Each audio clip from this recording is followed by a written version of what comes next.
A person doesn't smoke, doesn't drink, doesn't have any bad habits. Does addiction have nothing to do with him? Don't worry about the answer. Let's do a little test first. Right now, put your cell phone in another room. If you feel the urge to reach for your cell phone within 6 minutes, then you have to be careful. This could be cell phone addiction. According to one survey, about 46% of people suffer from varying degrees of cell phone addiction. There are two distinctive features of addiction. First, all addictions are harmful to our health and lives. Some people can't stop watching short videos. Some people are addicted to gambling. Some people are addicted to alcohol. These are not only damaging to our health, they can also seriously affect our quality of life. Secondly, addictions are hard to kick. Some people who are addicted to smoking, the first thing they do when they get up is not to go to the bathroom, but to sit on the edge of the bed and smoke a few cigarettes. So what are the reasons behind addiction? How do we get rid of the problems that addiction brings us? Welcome to Audible Wisdom. This edition features the book The Hollow Heart by Gabor Matei. Addiction is not just an isolated phenomenon that exists in a few weak-minded people. Everyone is addicted to some degree. 1. Manifestations of addiction. Addiction is an overwhelming desire to do something, regardless of the negative consequences to oneself or others. It is a persistent and repetitive behavior. In general, signs of addiction include impulsivity, lack of control, stubbornness, irritability, relapse, and craving. Why are these signs important in defining addiction?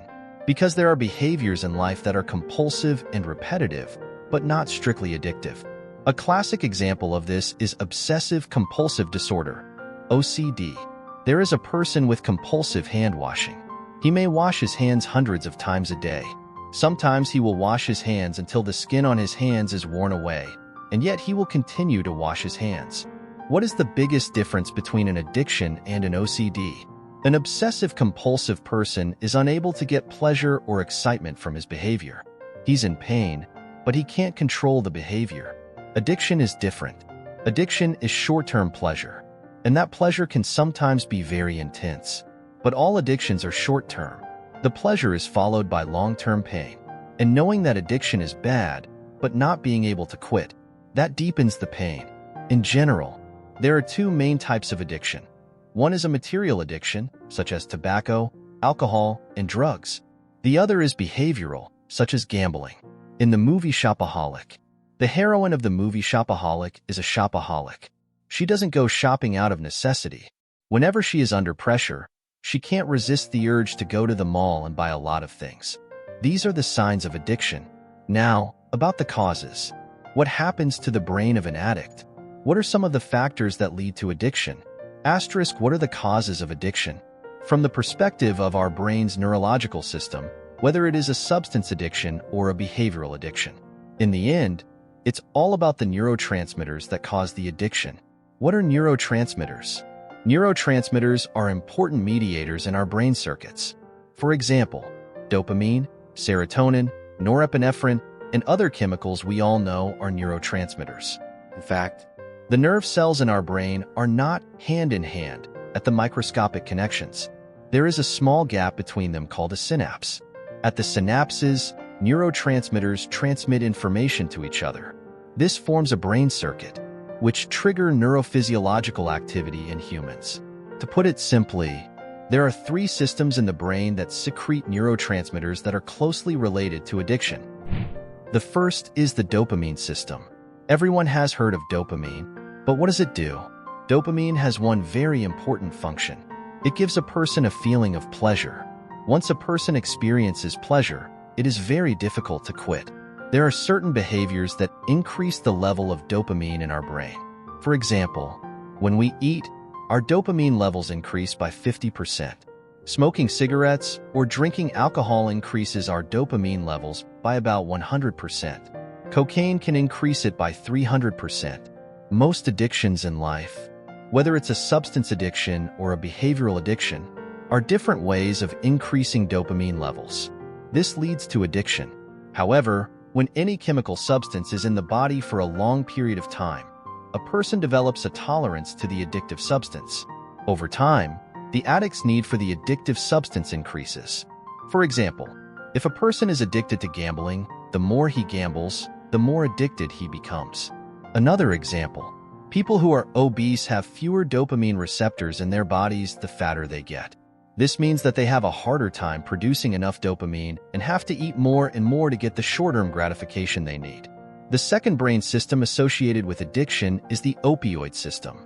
The opioid system was first discovered in the mammalian brain in the 1970s. The neurotransmitters in this system are called endorphins. They are secreted internally and are chemically similar to morphine. Endorphins are a natural pain reliever. Endorphins also have another important function. They create a sense of security. Everyone has two basic emotions. One is called attachment. The other is called disgust. These two basic emotions are important for survival. They allow us to avoid harm. Human babies cannot survive on their own without parental care, and nature has come up with a wonderful system. When a mother cares for her baby, her endorphin levels rise. This creates a sense of well-being. Similarly, when a child is in contact with its mother, endorphin levels rise, creating a sense of security. Many addictive behaviors are created by increasing endorphin levels. For example, alcoholics have lower levels of endorphins in their brains, which makes them more addicted to alcohol. This increases their craving for alcohol.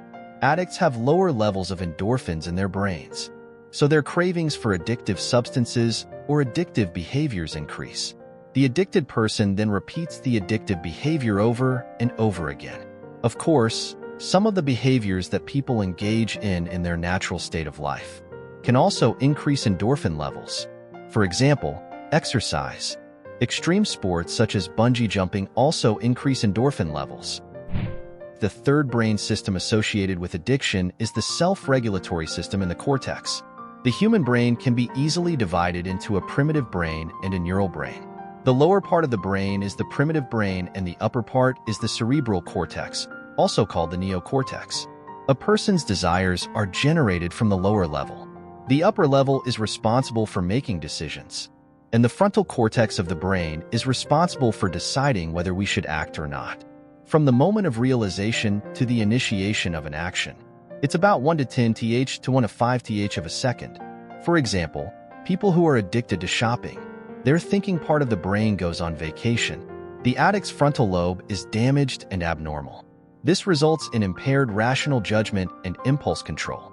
Such a person has no control over his or her behavior. It's like driving a car.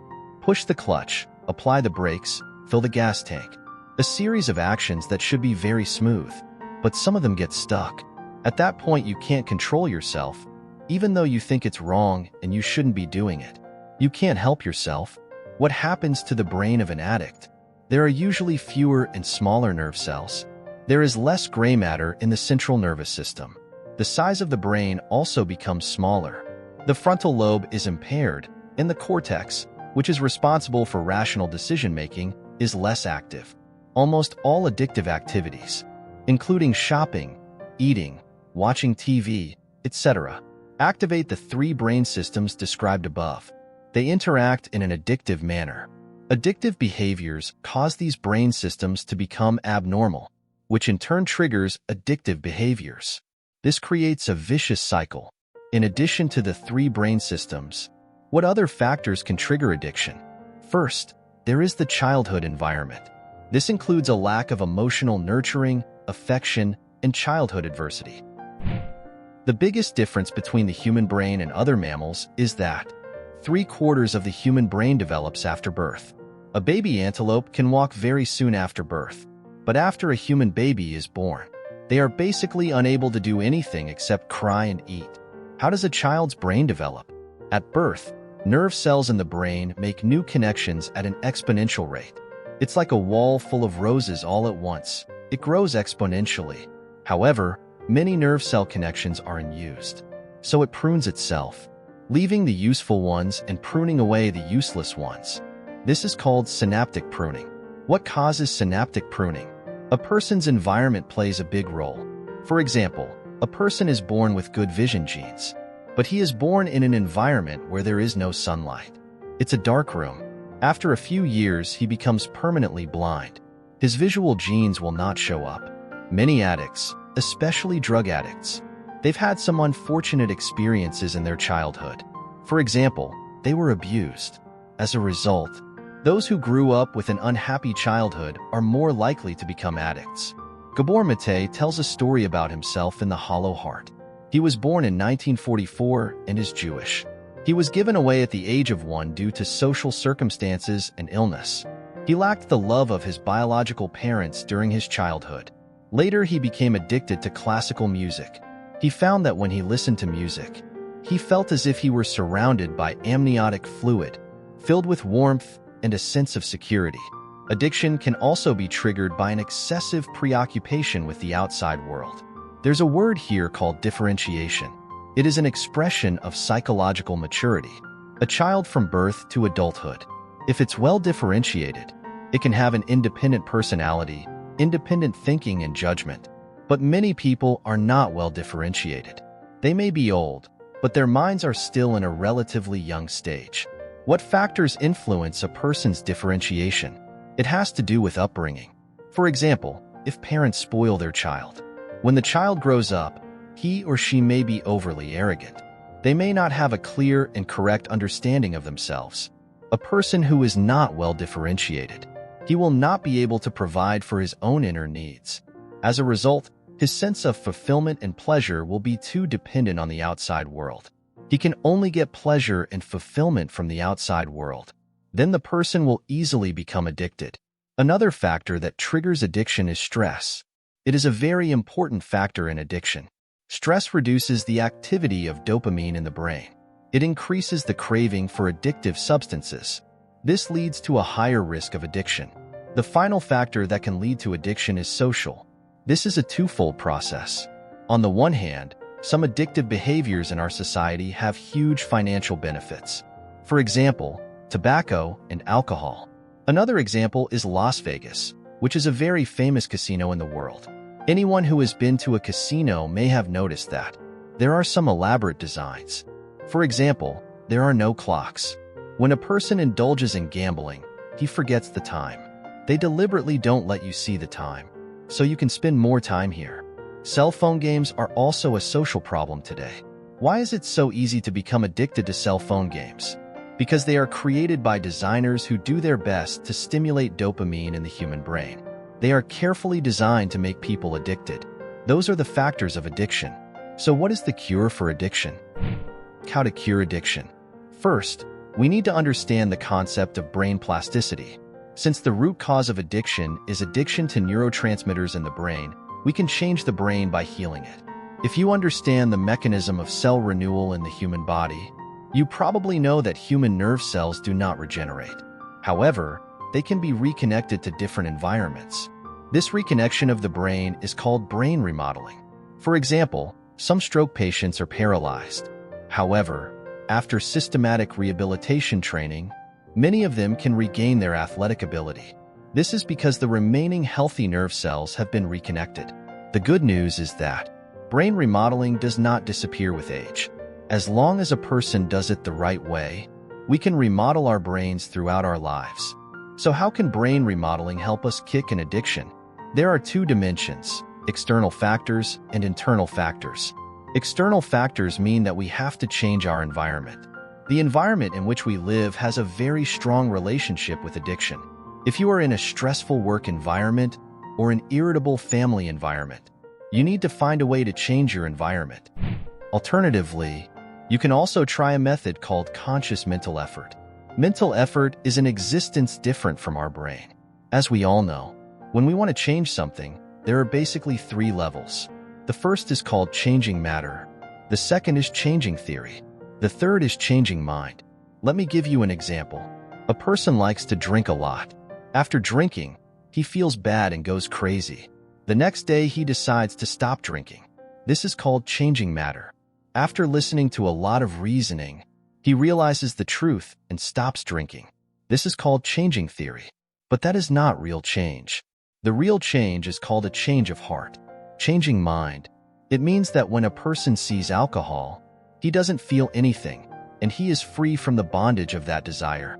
Therefore, the power of the heart is an inner power that we must consciously train. How do we do this? One effective way is to practice mindfulness meditation. Regular practice of mindfulness meditation can also help to stabilize one's emotions. Emotional stability plays an important role in addiction recovery. In terms of specific methods, there is a famous 5-step program. This is an addiction recovery method developed by the University of California, Los Angeles School of Medicine. The first step is relabeling. This step involves labeling the addictive thought or action for what it is. Then you say to yourself, I don't need these things. I just have this compulsive thought that I need. The key word in this step is conscious awareness. When a person develops an addictive urge, it is important to be aware of what the feeling is. Many people may not even think about the addiction. This is because they are not aware of it. The main function of awareness is to help you feel alert. It's like a person who senses a burglar in his house, so he becomes alert. The second step is reattribution. This step is to put the blame on the brain.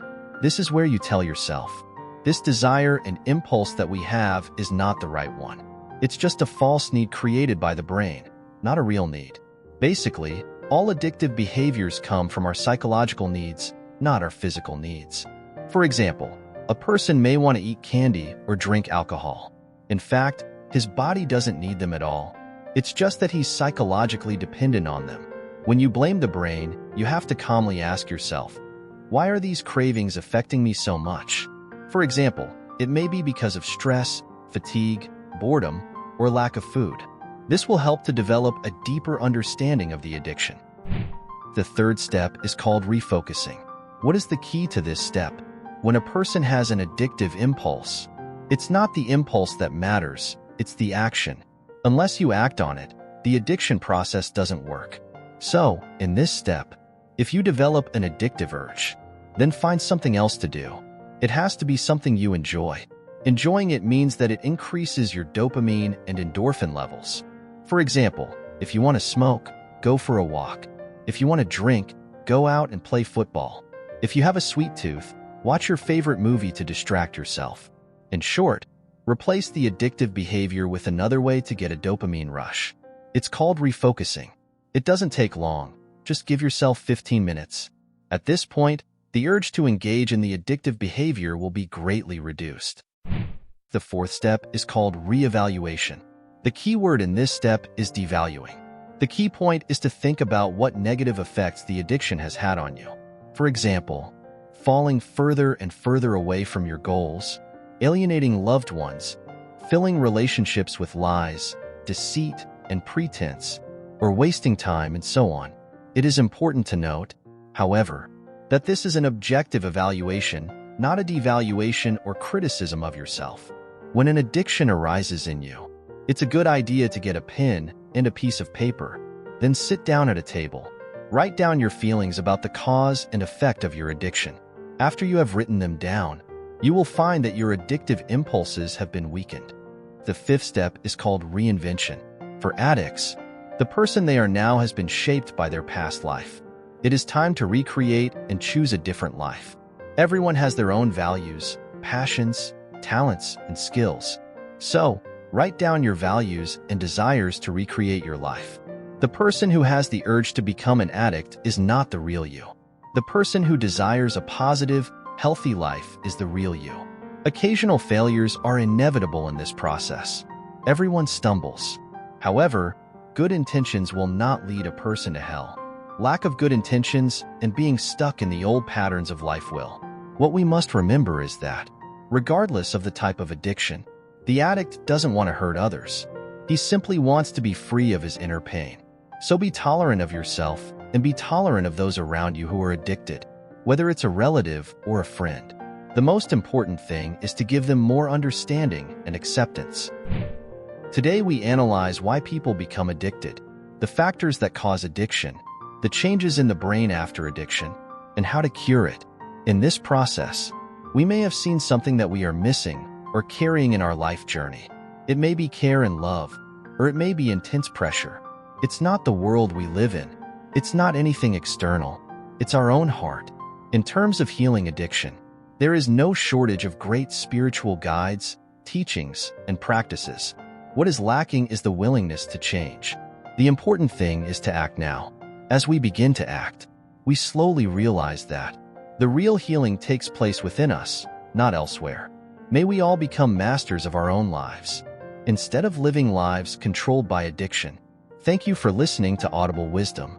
If you found this edition fruitful, don't forget to share it with your loved ones. Share it with your family and friends. See you in the next edition.